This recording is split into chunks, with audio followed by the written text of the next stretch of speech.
عشان تبقوا عارفين. بس في حاجات الست دي كيوت بالنسبه لقصص كتير جدا انا سمعتها، وبالنسبه لحالات كتير جدا.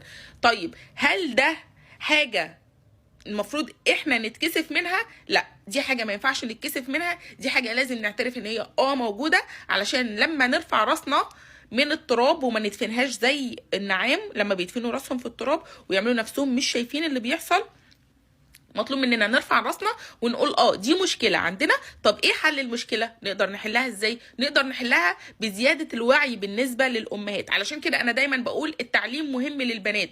البنات مهم جدا انها تتعلم، مش علشان تشتغل ولا ولما تشتغل تمسك فلوس وتسيب جوزها، ولا الكلام الجهله بيحشوا بيه عقول الشباب وبيضحكوا على عقول الشباب بيه. لا، الام لازم تتعلم كويس قوي علشان تقدر تربي زوج صالح. ولما تربي زوج صالح هي ما تقف قدام ربنا وتقول له يا رب انا قمت برسالتي في الارض وربيت ابني كان كويس وكان صالح وبيقدر يعمر الارض ويقدر يستخدم العلم او يستخدم التربيه والبرمجه اللي انا برمجته بيها يستخدمها في اصلاح الارض. لكن طبعا لما تكون ست ما عندهاش اي نوع من انواع الوعي هتربي كائن للاسف هيفسد في الارض، هيبقى زيه زي الشيطان.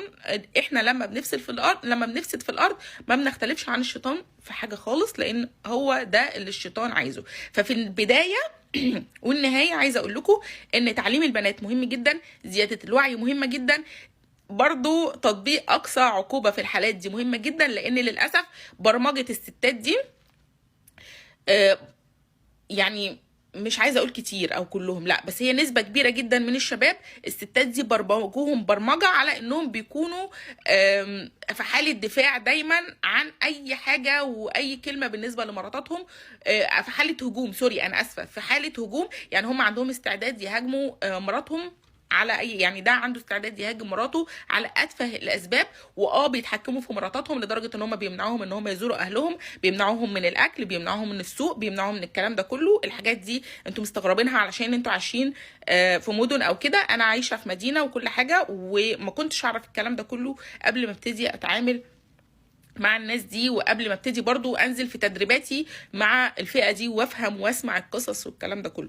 فهي الست شايفه ان الاندومي والشيبسي ده نوع من انواع الطرف، هي ما عاشتهوش، ودي حاجه قويه جدا. وان البنت يكون عندها اكل في ثلاجتها برضو بالنسبه لها دي حاجه عظيمه جدا، لان الست دي اتربت على ان مرات الابن بتيجي اداه زي ما قلت لكم، وممنوع عنها الاكل والشرب، ممنوع انها تطبخ في بيتها، ممنوع ان ثلاجتها يكون فيها اي حاجه، ممنوع انها تطلع شقتها الا للنوم فقط. ده لو سمحوا لها تنام في شقتها عشان تبقوا عارفين. طيب هم ظلمه، هم ظلمه.